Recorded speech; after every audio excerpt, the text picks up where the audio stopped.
Jadi anggota DPR. Sekarang memasuki periode kelima. Wah, beliau itu sudah dari muda sudah berkarir. Iya. Nah, teman-teman generasi muda nih Pak, pada kepo Pak, pada pengen tahu. Waktu Bapak masih muda dulu, kira-kira kenapa sih Pak mau terjun ke dunia politik?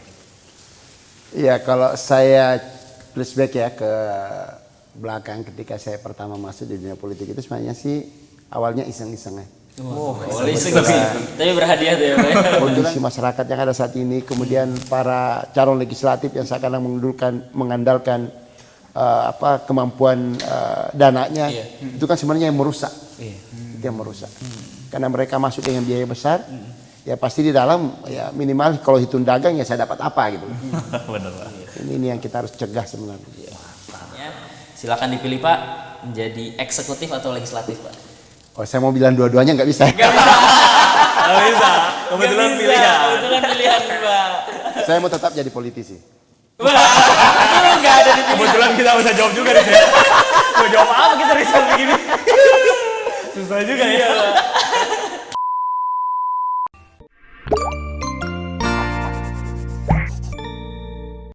Assalamualaikum warahmatullahi wabarakatuh. Selamat datang dalam podcast Yang Muda Yang Bicara. Dan kesempatan kali ini spesial sekali. Spesial karetnya 2 Riz. Kalau nasi goreng ini spesial karetnya 2. Karetnya 2 ini Iya. spesial banget karena di sini tempatnya juga spesial dengan bintang tamu yang spesial sekali. Banget. Siapa Riz bintang tamu kita? Ya, bintang tamu kita kali ini adalah Ketua Fraksi Partai Persatuan Pembangunan, Pak Amir Uskara. Apa kabar Pak? Alhamdulillah, saya juga pernah muda. Wah, berarti ini sambil nostalgia. Sambil Riz. nostalgia, Sambil nostalgia, ya. Riz. Oke. Oke, dan kita juga di sini mendatangi Pak Amir ya di fraksi Partai Persatuan Pembangunan di DPR ya. Di DPR. Wah, jarang-jarang kan kita main di sini. Jarang-jarang kita ya main ke sini. Sambil lihat-lihat tadi kita ya. Sambil kita lihat-lihat dan ya luar biasa sekali. Terima kasih banyak nih Pak sudah disediakan juga ya waktunya untuk podcast kali ini. Bener banget. Nah, Riz nih menjawab pertanyaan teman-teman semua yang nonton ini, Riz, pasti udah pada kepo banget. Pak Amir Uskara ini sebenarnya mungkin kalau sekarang udah pada kenal kan. Tapi sebelum-sebelumnya beliau ini siapa sih? Iya. Dan nggak banyak orang tahu Pak Amir ini bukan sekarang Riz jadi anggota DPR. Pak Amir itu sudah 20 tahun lebih sudah jadi anggota DPR. Sekarang memasuki periode kelima. Wah, beliau itu sudah dari muda sudah berkarir politik. Iya. Nah, teman-teman generasi muda nih Pak, pada kepo Pak, pada pengen tahu. Waktu Bapak masih muda dulu, kira-kira kenapa sih Pak mau terjun ke dunia politik? Iya, kalau saya flashback ya ke belakang ketika saya pertama masuk di dunia politik itu sebenarnya sih awalnya iseng-iseng ya. Tapi berhadiah tuh ya Pak. Kebetulan saya kan waktu itu ketua HIPMI ya, Himpunan Pengusaha Muda di daerah. Terus ditawarin gimana kalau masuk di politik. Tanya keluarga, bahasa keluarga, ya coba aja siapa tahu suka gitu kan. Setelah masuk ternyata emang suka ya. Artinya kesukaannya itu karena kok kita bisa jadi penentu kebijakan gitu loh. Itu kan yang paling penting. Dan penentu kebijakan itu yang paling saya rasakan itu kan yang bisa bermanfaat untuk masyarakat gitu. Ini kok bisa ya? Artinya kita dengan usia waktu itu masih muda ya. Usia berapa bisa, Pak? waktu itu 30. 30 tahun udah masuk di DPR. Ya waktu itu masih muda lah. Zamannya waktu itu kan dari transisi Orde Baru kan ke reformasi. Yang namanya anggota DPR itu ya yang senior-senior aja semua di dalam kan. Saya juga masuk ketemu senior-senior, ini orang tua saya, ini kakek saya. Mungkin agak canggung dikit juga Pak ya. Tapi waktu itu saya masuk dengan prinsip, wah kalau ini kan saya harus masuk, saya untuk memperjuangkan kepentingan masyarakat. Dan saya nggak ada beban Orde Baru. Jadi kita ketemu dengan orang-orang yang punya beban. Oh ini kan bupati ini apa? Kalau saya nggak ada beban. Pokoknya salah. Jiwa muda Riz, jiwa muda. Sampai orang-orang Pak Bupati waktu itu datengin saya. Ini apa sih maunya? Enggak, saya nggak punya apa-apa. Pokoknya saya untuk kepentingan masyarakat saya perjuangkan aja. Wah, luar biasa. Bahkan waktu itu mungkin karena masih ada transisi dari Orde Baru ya. Mungkin zaman Orde Baru masih ada nego-nego apa gitu. Saya ditawarin juga. Pak Amir ini untuk apa sih Pak Amir ini gini-gini? kencang-kencang. Udahlah Pak Amir mau apa sih? Gitu. Sempat ditawarin gitu, Sempat ditawarin gitu, Usia tapi masih muda. iya, enggak lah. Masih idealis. Keren banget, Riz. Kita kan sering demo juga jadi. Berangkat dari aktivis Berangkat juga ya, dari Pak, aktivis ya. juga nih. Ya udah, pokoknya ini benar-benar, salah-salah. Iya. Nah, itu aja terus. Berarti pas ketika terpilih Pak, berarti pas di usia berapa Pak? 30. Oh, terpilihnya itu di usia 30 Jadi ya? pertama kali nyoba, iseng-iseng. Masuk. Jadi Itu pertama kali nyoba langsung terpilih ya, Pak? usia 30, Riz. Oh, di DPRD kabupaten ya? Pak? Ya, kabupaten waktu itu, DPRD kabupaten. kabupaten, usia 30 dan mungkin Zaman itu sih ya sudah termuda. termuda ya? Oh, Zaman zaman itu itu. termuda ya. Termuda, Yes, benar DPRD banget. kabupaten termuda dan berarti selama 2 periode ya Pak? Ya, saya 2 periode di kabupaten, kemudian setelah itu masuk di provinsi. Oke. 1 periode? 1 periode, kemudian ke Senayan ini. Wih, mantap. Periode Ini kedua. pasti teman-teman di rumah juga pada kepo, Riz. 4 periode sudah jadi anggota dewan. Iya. Dari muda udah menghabiskan waktunya buat masyarakat. Masyarakat. Jujur Pak, kita ini pengen tahu, capek nggak sih Pak jadi anggota DPR Pak? Pusing nggak sih Pak? Iya.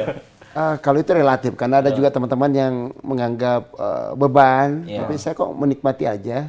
Artinya misalnya ada demo, saya malah sering nawarin, udah saya terima gitu. Iya. Kalau kan kadang-kadang kalau demo nyari tempat gimana menghindar. Menghindar ya? Saya setiap ada demo pas ada di kantor, udah saya terima deh. Karena jiwa muda itu tadi. Riz. Dan memang kita nggak merasa ada yang salah kan, jadi Iya. udah kalau ada masuk udah. Apa sih aspirasinya? Iya. Terus kita jelasin kalau memang itu sudah dilakukan oleh pemerintah atau apa ya kita bela pemerintah. Iya. Pada posisi memang belum, ayo kita sama-sama gitu. Iya.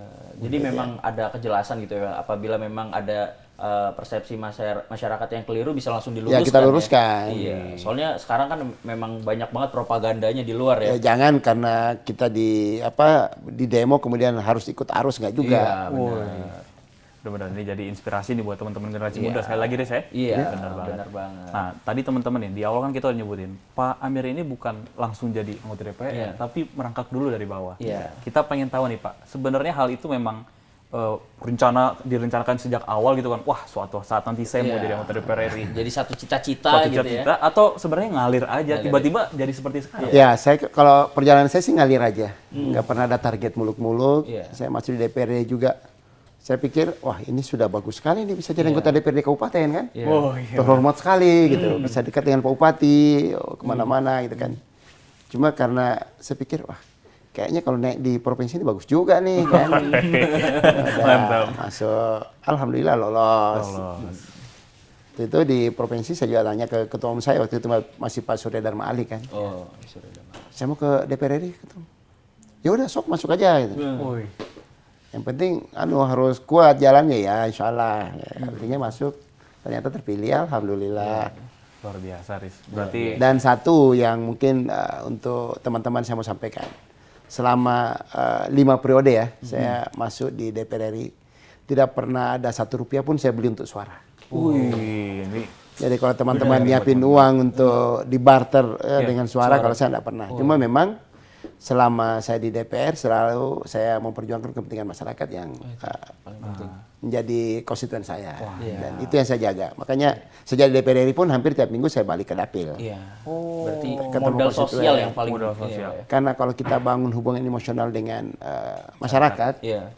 itu kalau mau beli berapapun nggak laku. Iya, Yes. benar banget, Pak. Benar banget. Ini sekalian nih Pak, menyambung pernyataan Bapak. Bagi tips dong Pak buat teman-teman generasi sumuran saya sama Haris nih Pak, yang pengen jadi caleg kira-kira apa nih Pak kiat-kiatnya Pak? Saya sih ngajak untuk masuk karena memang kondisi ketika saya pertama masuk dengan kondisi yang ada saat ini sudah sangat beda. Iya. Artinya kondisi masyarakat yang pragmatis itu sudah sangat besar. Zaman saya pertama masuk sih nggak ada apa-apa. Iya. Dan itu yang saya pertahankan ya, itu yang Iya. saya pertahankan. Artinya membangun hubungan emosional dengan konstituen dan itu yang saya pertahankan. Nah kalau sekarang memang harus menurut teman-teman yang baru masuk ya harus mempersiapkan bukan ala kadarnya juga karena agak besar juga untuk bisa mendapatkan dukungan dari masyarakat. Karena memang masyarakat juga sekarang ini melihat kalau saya pilih Anda, saya dapat apa. Oh. Kalau kayak saya ya sampai sekarang sih orang memilih saya karena sudah pernah dapat apa-apa gitu. Dapat apa-apa itu karena selama saya 4 periode bahkan periode kelima ini ya selalu ada kontribusi dari kewenangan yang kita miliki di sini dengan program yang kita bisa perjuangkan untuk langsung dirasakan oleh masyarakat. Jadi kalau anak-anak muda sekarang ya harus masuk, harus berani, harus ada keberanian.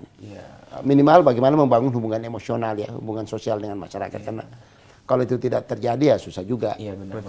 Tiba-tiba mau muncul, tiba-tiba minta dipilih, terus kelebihan kamu apa gitu kan? Itu pasti.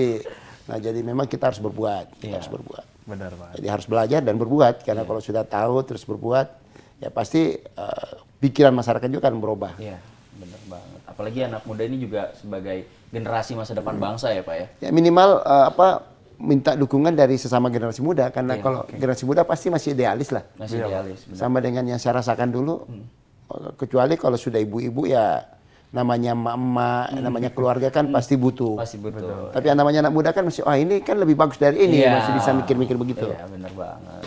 Dan kita kan pemilih di tahun 2024 nanti nih. Wow, di atas 50%, usia 40 tahun ke bawah. Iya, benar banget. Jadi buat teman-teman di rumah nih yang lagi nonton nih, kalau Sangat mau nyalek, menentukan.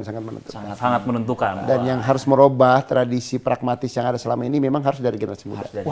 Itu penting banget. Kalau bukan anak muda siapa lagi? Siapa lagi? Bener banget. Dan harus dimulai dari sekarang. Iya, benar banget. Karena kalau kita biarkan kondisi masyarakat yang ada saat ini, kemudian para calon legislatif yang sekarang mengandalkan kemampuan dananya, itu kan sebenarnya yang merusak. Itu yang merusak. Karena mereka masuk dengan biaya besar, ya pasti di dalam ya minimal kalau hitung dagang ya saya dapat apa gitu loh. Bener, Pak. Ini yang kita harus cegah sebenarnya. Lanjut, Riz. Dan berarti kalau untuk ini Pak, sebagai mungkin bisa dikatakan untuk menjadi politisi yang ideal gitu Pak, apakah kita harus berangkat dari yang daerah dulu gitu, mungkin naik ke provinsi, kemudian juga ke RI, atau mungkin tahapannya sesuai dengan momentum aja gitu Pak? Ya, kalau saya sih melihat ya namanya politik itu kan momentum. Momentum ya? Kapan bisa masuk? Kalau saya kan dari anak kampung, jadi harus mulai dari bawah karena tidak ada nama bapak. Berarti mulai dari nol tuh Pak? Mulai dari nol ya? Kita mulai dari nol, jadi ya kita harus merangkak karena memang tidak ada embel-embel perkawanan juga terbatas. Ya, kita harus memperlihatkan dulu bahwa kita bisa gitu loh. Kalau misalnya ada momentum bisa langsung ke DPR RI, ngapain dari bawah kan? Wah, langsung ya. Anak saya umur 21 tahun udah masuk DPR provinsi. 21 tahun. Terpilih DPR provinsi. Dilantik menjelang umur 22 tahun. Berarti waktu itu anggota termuda Pak ya? Anggota termuda juga dia, tapi dia langsung di provinsi kalah bapaknya. Karena bapaknya dari bawah ya? Iya. Bener juga, Riz. Itu berarti lulus Tapi kuliah itu jujur kemauan dia. Oh, kemauan dia. Bukan karena saya dorong. Wow, luar biasa. Pastinya bapaknya menjadi role model ya untuk anaknya. Dan kita abis ini harus wawancara dia juga nih. Bener banget. Boleh lah, next ya. Boleh kita undang Pak anaknya nanti ya. Biar kita dapat inspirasi. Iya. Nah, bergeser nih Riz ya. Mungkin sekarang kan Pak Amir posisinya sudah jadi anggota DPR RI, bertugas di Senayan, dan sudah menjadi pimpinan komisi di Komisi 11.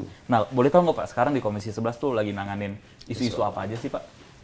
Kalau kita di 11 itu kan sebenarnya makro ya. Makro. Kita bicarakan persoalan makro di negara ini, termasuk misalnya kalau yang isu yang sekarang ini lagi hangat, misalnya kenaikan PPN.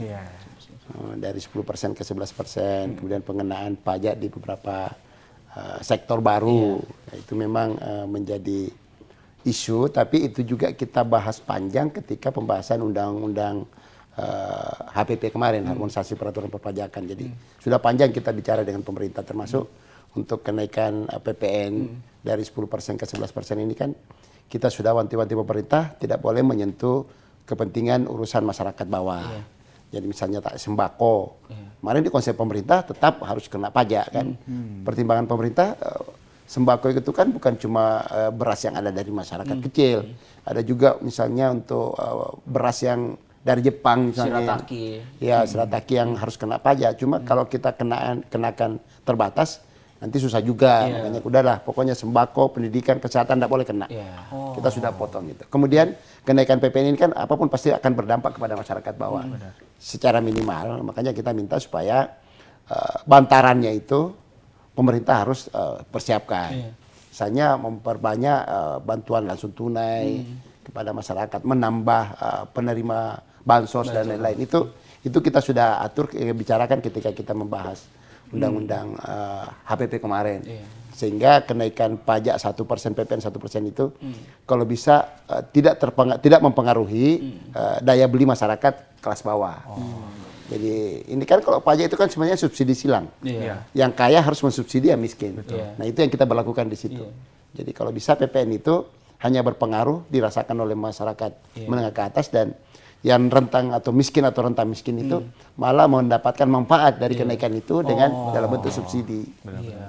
Ini menjawab kekhawatiran banyak masyarakat juga nih, Riz, ya. Pasti itu kan menjadi sebuah perdebatan. Yang namanya kenaikan pajak pasti akan berpengaruh ke barang-barang. Barang-barang kan pasti akan mempengaruhi daya beli masyarakat. Nah, cara penanganannya ya pemerintah harus mensubsidi masyarakat bawah. Kemudian tidak boleh mengenakan pajak terhadap sembako misalnya yang memang menjadi kebutuhan masyarakat. Benar banget, Riz. Pendidikan tidak boleh, kesehatan tidak boleh. Itu kita wanti-wanti dari awal, karena dari konsep pemerintah ketika masuk di DPR ya semua kena. Dengan rasionalisasi yang bisa kita terima sebenarnya. Cuma dari sisi kepentingan masyarakat kelas bawah terutama tentu kita harus perjuangkan.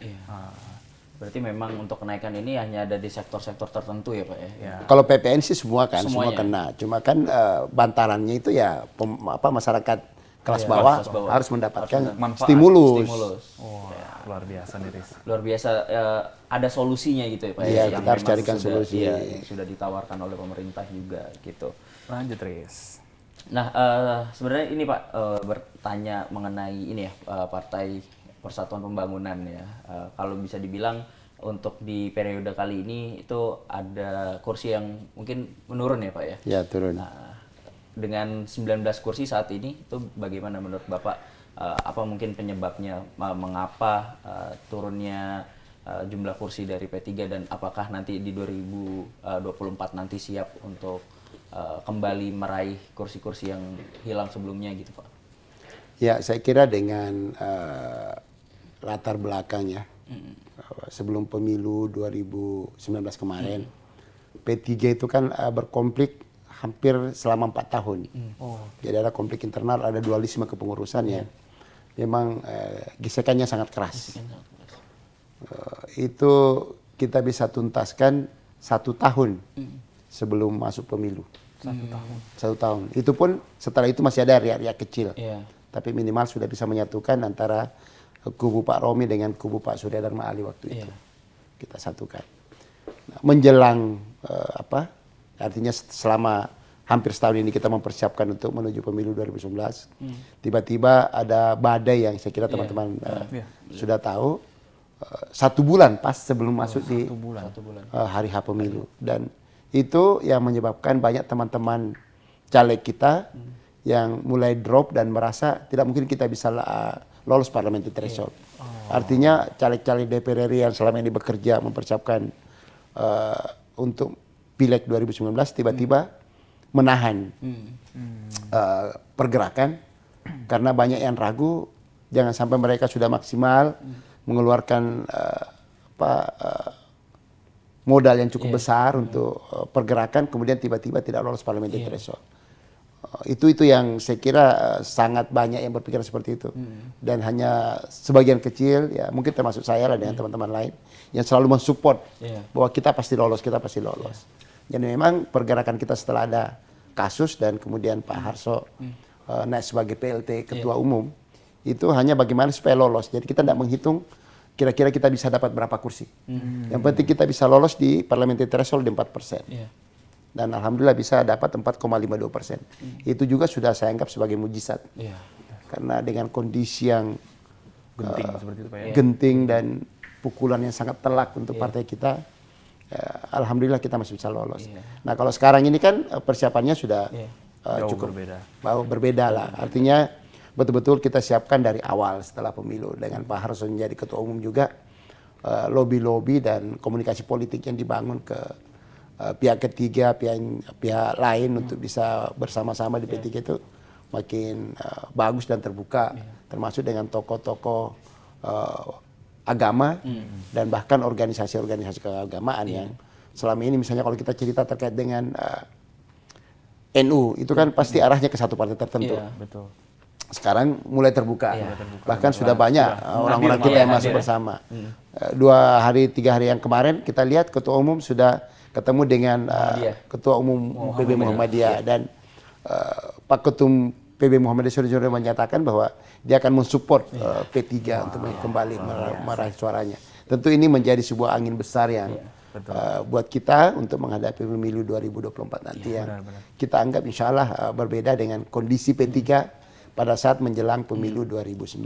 Wah, berarti dengan kata lain P3 siap ya Pak untuk di 2024 nanti. Ya, saya kira persiapan yang kita lakukan dengan teman-teman di DPP, DPC bahkan DPW yang selama ini kita lakukan komunikasi itu saya anggap jauh lebih siap dibanding ketika pemilu 2019 kemarin. Mantap nih Riz, kita kalau dengar jawabannya jadi optimis kan Jadi Riz? optimis Wah, seru dan banget. kita siap lah bertarung untuk di 2024 ya tentunya ya. Khususnya nih buat teman-teman generasi muda yang lagi nonton podcast kali ini, P3 juga mulai membuka ruang ya buat teman-teman generasi muda. Kalau kita lihat struktur pengurus kita saat ini, itu sekitar 40% anak muda di Wih, ini. 40% anak muda. Mantap. Dan itu juga kita masih juga membuka peluang untuk teman-teman yang mungkin masih belum tergabung ya di P3. Benar banget dan tuh Riz. Ada yang masih 23 tahun ya, Iya. sudah di DPP. Wah, mantap. Anda? Bukan, ada muda dia. Artinya ini kan membuka ruang kepada generasi muda bahwa kita di P3 ini jangan sampai kesannya masih dianggap sebagai partai kolot, Ya, betul partai orang tua, partai sarungan. Bener Padahal di P3 ini kita buka ruang untuk partisipasi dari seluruh elemen masyarakat. Tentu dalam tanda kutip ya karena kita partai Islam, tentu mengajak tokoh-tokoh umat, kemudian generasi-generasi muda yang konsen terhadap kepentingan agama. Mari kita gabung. Wah, mantap.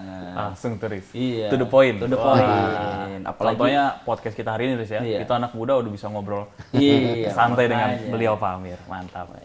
anak muda sudah harus bergerak ya. Yes, bener banget Riz. Ini lanjut ya Riz ya. Ya, ke pertanyaan selanjutnya. Pak, belakangan ini kan kita juga ngeliat nih di berita-berita banyak isu yang santer lagi disuarakan oleh mahasiswa dan juga masyarakat soal penundaan pemilu atau mungkin opsi perpanjangan masa jabatan, termasuk masa jabatan anggota DPR RI. Bapak sendiri melihat hal-hal seperti itu, isu-isu seperti itu, bagaimana menanggapinya Pak? Yang pertama dari sisi sumbernya, saya kira juga mereka pasti punya pemikiran yang wajar untuk penundaan misalnya pemilu. Nah mereka menganggap selama kita dilantik 2019, masuk 2020, kemudian langsung ada pandemi. Sehingga memang kerja-kerja kita, kerja-kerja politik kita ini tidak maksimal. Itu pikiran-pikiran yang saya kira juga bisa diterima. Tapi dari sisi lain, dari sisi kita di partai ini, kita harus ikut aturan. Artinya karena undang-undang pemilu itu 5 tahun sekali, bahkan kalau pilpres itu ada di undang-undang dasar, dan itu satu paket dengan pemilu legislatif, maka saya kira penundaan itu tidak mungkin kita bisa lakukan. Kecuali kalau ada amandemen. Amandemen undang-undang dasar itu tidak mudah. Prosesnya panjang. Kita pasti prosesnya panjang dan kita dari P3 kalau itu mau dilakukan ya kita tanya rakyat dulu. Benar nggak ini rakyat setuju kalau kita mau amandemen? Jadi saya kira sesuatu yang memang buat kita di P3 dari awal kita sudah mengatakan bahwa isu perpanjangan, isu 3 periode itu sudah kita tolak dari awal. Woi, mantap, langsung dijawab nih Rin. Iya, dan ditolaknya pun juga dengan kesiapan tentunya benar Pak. menghadapi di 2024 nanti. Nah Pak, sekarang kan belakangan ini ya, mungkin kemarin juga kita lihat bahwa ada aksi demonstrasi ya yang terjadi di berbagai daerah dengan berbagai macam tuntutannya. Nah, mungkin Bapak sebagai anggota DPR nih Pak, bagaimana Pak? Apakah mungkin ada pesan kepada mahasiswa ataupun masyarakat yang ingin melakukan aksi Pak di luar sana? Kalau saya selalu mengapresiasi setiap gerakan yang membawa aspirasi masyarakat. Jadi saya menganggap itu sesuatu yang sangat positif untuk menyuarakan apa yang menjadi harapan masyarakat. Apalagi kalau misalnya kayak gerakan kemarin, itu kan lebih bagus lagi karena istilahnya dengan adanya wacana perpanjangan masa jabatan, wacana tunda pemilu dan lain-lain, mereka langsung antisipasi dan datanya ke DPR pas gitu. Pas, betul. Karena memang keputusan akhir pasti ada di DPR. Iya. Sehingga kalau dari awal teman-teman di DPR, di MPR ini sudah diingatkan oleh masyarakat untuk tidak melaksanakan apa yang menjadi wacana itu, saya kira sesuatu yang sangat positif. Jadi makanya saya support, saya senang kemarin yang tadinya mengatakan mau ke Istana Negara kemudian arahnya ke DPR, justru itu jauh lebih pas. Jauh lebih pas. Jauh lebih pas. Jauh lebih pas. Dan juga berarti ini menjadi alarm mungkin ya dari masyarakat. Untuk teman-teman yang ada di Senayan. Ini masyarakat tidak setuju loh. Iya. Jangan sampai kemudian ada masuk sini surat Anda setuju. Iya. Berarti kepekaan dan kepedulian masyarakat terhadap bangsa ini masih cukup tinggi nih. Masih cukup tinggi. Dan itu sangat positif. Sekali lagi saya apresiasi itu. Nah, gerakan itu timingnya tepat. Timingnya tepat. Pada saat ada wacana dan itu diwacanakan oleh orang-orang besar. Iya. Kemudian datang ke pusatnya mengatakan, jangan, itu masyarakat tidak setuju. Wah, itu menjadi pengingat ya, Riz. Benar banget. Luar biasa. Luar biasa. Keren banget. Keren banget. Nah, lanjut ya. Tadi kita udah dengar banyak nih soal inspirasi, motivasi juga dari Pak Amir Uskara. Kira-kira kepo juga nggak sih, Riz? Kira-kira setelah ini Bapak punya rencana-rencana apa lagi nih ke depannya? Apakah ke arah mana gitu kira-kira? Saya itu kan dalam karir politik ini kan mengalir aja. Iya. Saya selalu percaya bahwa dari atas itu sudah mengatur semuanya. Jadi kita ikhtiar aja, kita lalu ke apa yang terbaik. Yang saya selalu titip sama anak-anak, sama teman-teman generasi muda, kalau ada yang dilakukan kerja-kerja ikhlas lah. Iya. Di politik ini memang harus ada pencitraan. Tapi saya secara personal mengatakan bahwa kalau ikhlas itu akan jauh lebih bermanfaat karena kalau kita ikhlas yang akan mengatur itu dari atas. Iya, benar banget. Kalau kita pencitraan kan paling sesama manusia. Iya, betul Pak. Dan kalau dari atas yang menginginkan atau merestui, tidak ada yang bisa menghalangi. Iya, benar banget. Wah. Dengan pencitraan itu sebenarnya itu terbentuk ya Pak ya, bukannya dibentuk ya Pak. Benar banget.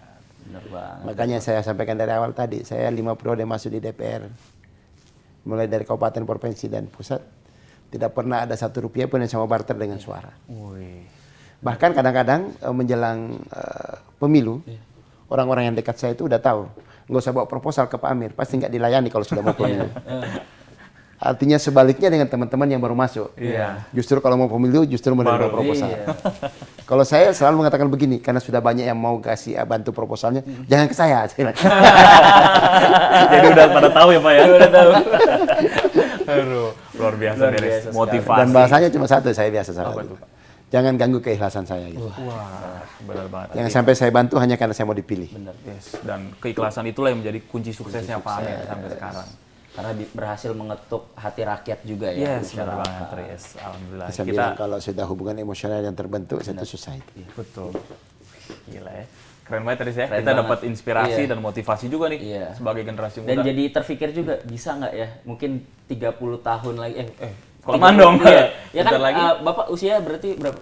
Sudah 50-an. 50-an ya, berarti 30 tahun lagi. 30 tahun lagi bisa seperti Bapak ini. Jadi terpikir ya, bisa nggak ya? Harus bisa, Riz. Harus bisa. Yes. Optimis, yang penting tadi kerjanya kerja ikhlas. Kerja ikhlas. Riz, kita nggak kerasa nih ngobrol-ngobrol udah nyampe di ujung acara. Iya. Tapi sebelum kita tutup, kita punya surprise.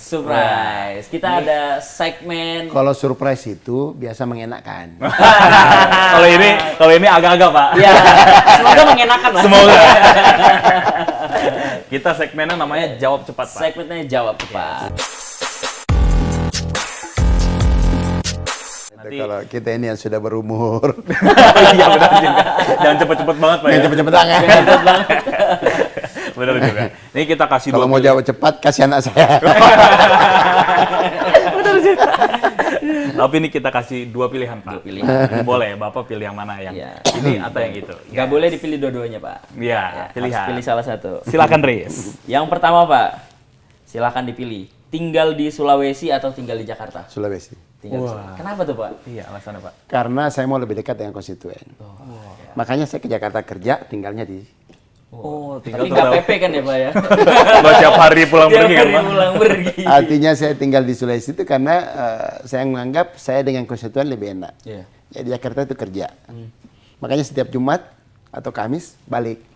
Jadi kalau misalnya nggak ada agenda Jumat, maka Jumat, Sabtu, Minggu saya di. Di Dan itu Sulawesi. setiap minggu Pak? Hampir setiap minggu.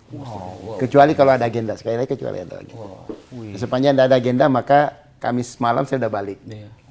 Kalau ada agenda sampai Jumat, Jumat malam saya balik. Kalau ada agenda sampai Jumat atau Sabtu, Sabtu malam saya balik. Wah, tetap menyempatkan. Tetap ya menyempatkan. Buat pulang ke Sulawesi. Jadi orang tanya tinggal di mana? KTP Jakarta. KTP tinggal di- Jakarta. Tinggal di Tapi Sulawesi. rumahnya di Sulawesi. Luar biasa nih, Riz. Luar biasa. Kita lanjut, Riz ya. Kita lanjut. Pertanyaan kedua nih, Pak. Nah, pertanyaan kedua nih pilihan. Lebih enak mana, Pak? Kerja dari kantor atau kerja dari rumah? Ya, Kerja di kantor. kerja dari kantor. Kenapa, Pak? Kalau orang kan pada senang, di rumah aja lah gitu. Rumahnya lah biar lebih nyantai ya. Heeh. Kalau saya kerja di rumah, itu saya pasti akan terganggu dengan konstituen. Karena saya tidak pernah membatasi orang datang di rumah. Oh. Setiap hari mungkin tamu bisa. Kalau tahu saya ada di rumah, pasti banyak teman. Iya. Makanya kalau kerja di kantor. Oh, kerja di kantor ya. biar lebih fokus, Biar Riz. lebih fokus. Artinya kan itu tanggung jawab yang diamanahkan oleh masyarakat ke kita. Iya. Tapi kita juga tidak boleh tinggalkan masyarakat. Nah. Makanya kalau kerja, komunikasi dengan masyarakat, komunikasi. Wah, ini berarti bagi waktunya, Riz, yang Iya. harus mantep nih. Berarti kerjanya ini hampir setiap hari. Hampir Maksudnya, setiap hari dong, Pak, itu ya? kan Nggak ada hari libur, menerima masyarakat juga kan itu sebagian dari kerja juga gitu Pak ya. Iya. Mengabdi kepada masyarakat itu kan sebuah Kalau itu saya anggap bukan pekerjaan kalau bukan menurut pekerjaan saya. ya. Memang tanggung jawab ya, kewajiban ya. Itu perintah agama malah untuk Oh, kita iya. silaturahim. kan. Silaturahim. Benar. Lanjut, Riz. Oke terakhir. Pak, pertanyaan terakhir nih Pak, silakan untuk dijawab cepat Pak. Ini untuk preferensi mungkin ke depannya gitu Pak ya, karir ke depannya. Silakan dipilih Pak, menjadi eksekutif atau legislatif Pak. Oh, saya mau bilang dua-duanya nggak bisa. Nggak bisa. Kebetulan Nggak bisa, pilihan. Kebetulan pilihan Pak. Saya mau tetap jadi politisi. Wah, itu nggak ada di pilihan. Kebetulan kita bisa jawab juga, Riz. Ya. Mau jawab apa kita, Riz, kalau begini? Susah juga ya. Ini kan mungkin hampir menuju 5 periode ya Iya, di udah legislatif. anggota DPR. Mungkin Ya, atau mungkin masih pengen tetap di legislatif atau di kepikiran gitu. Godaan untuk eksekutif sangat tinggi. Hati-hati. Banyak yang menggoda ternyata, Riz. Wah, ini pasti teman-teman pada kepo kan. Tunggu selanjutnya ya. Jadi jawabannya apa Pak? Tetap jadi politisi. Pokoknya tunggu tanggal mainnya Pak ya. Tunggu Akan tanggal ada mainnya. kejutan Pak. Yes. Akan ada kejutan. Surprise. Surprise. Waduh. Berarti yang ini ya mengenakan berarti surprise. Mengenakan. Ya. Kalau nggak kerasa nih, Riz. Gak kerasa. Kita udah ngobrol berapa lama nih tadi? Lumayan juga ya. Lumayan lama ya. Aduh, alhamdulillah Pak. Makasih banyak atas waktunya. Iya. Kita juga sebelum ditutup mungkin boleh dong dikasih sekitar dikit aja Pak motivasi pesan buat teman-teman generasi muda yang mau terjun ke politik.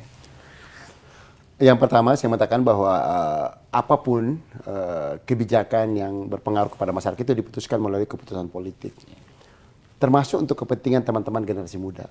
Sehingga kalau teman-teman generasi muda tidak ada di dunia politik itu justru membahayakan. Karena kalau misalnya tidak ada yang mewakili kepentingan teman-teman generasi muda dalam mengambil kebijakan untuk kepentingan pemuda, itu bisa bias.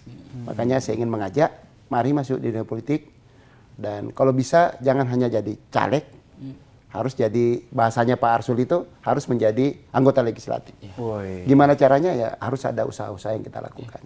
Dan sampai saat ini kita harus memanfaatkan jumlah generasi muda yang akan menjadi penentu bangsa ini di 2024. Wes. Dengan persentase 51% lebih sesuai dengan prediksi dari BPS dalam pemilu 2024 nanti. Kalau itu bisa disatukan maka itu adalah penentu. Mau jadi apa bangsa ini ke depan ada di tangan teman-teman generasi muda. Jadi harus memanfaatkan momentum ini untuk bisa menjadi penentu kebijakan. Karena kalau kita sudah jadi decision maka kita akan menentukan baik buruknya bangsa ini. Wih, Luar biasa sekali. Itu kita jadi Pesannya, semangat iya, jadi denger semangat ya. Mantap. Jadi, Buat teman-teman di rumah yang lagi nonton, ayo kita masuk politik. ya, Woi, benar banget. Kalau seru bukan banget. sekarang kapan lagi? Kalau bukan kita siapa lagi? Yes, bener Gitu, banget. bener banget. Sekali lagi terima kasih Pak Amir. Terima kasih Ya, banyak. terima kasih, Pak sama-sama. Amir, atas waktunya dan Udah boleh jawabannya. kita main ke DPR Indonesia. Iya. Wah, jarang-jarang kita biasa nyampe kantin doang kan. Minum teh pulang lagi. Mantap banget. Karena ini puasa ya mohon maaf. Oh iya benar juga. Kita juga kasih Kita makan lihat menolak. siapa nanti apa. Makasih Pak Iya, Amir. terima kasih banyak Pak. Thank you. Kita juga mendoakan semoga Bapak dan keluarga juga sehat selalu. Yes. Kemudian juga apa yang Bapak perjuangkan, aspirasi masyarakat juga Bapak terus bisa suarakan juga terus diperjuangkan, dan juga nantinya apapun pilihan Bapak ke depannya, entah eksekutif atau legislatif, semoga itu adalah pilihan terbaik, dan juga lagi-lagi memang itu adalah yang terbaik untuk partai dan untuk masyarakat. Yes, benar banget. Terima kasih juga buat teman-teman nih udah nonton sampai ujung. Jangan lupa komen, like, dan subscribe. Dan silakan komen siapa lagi narasumber yang akan kita undang Selanjutnya. Oke. Makasih, sampai jumpa di episode selanjutnya di podcast yang muda yang bicara. Oke. Oke. Makasih Pak Amir. Terima Oke, kasih thank banyak you. Pak.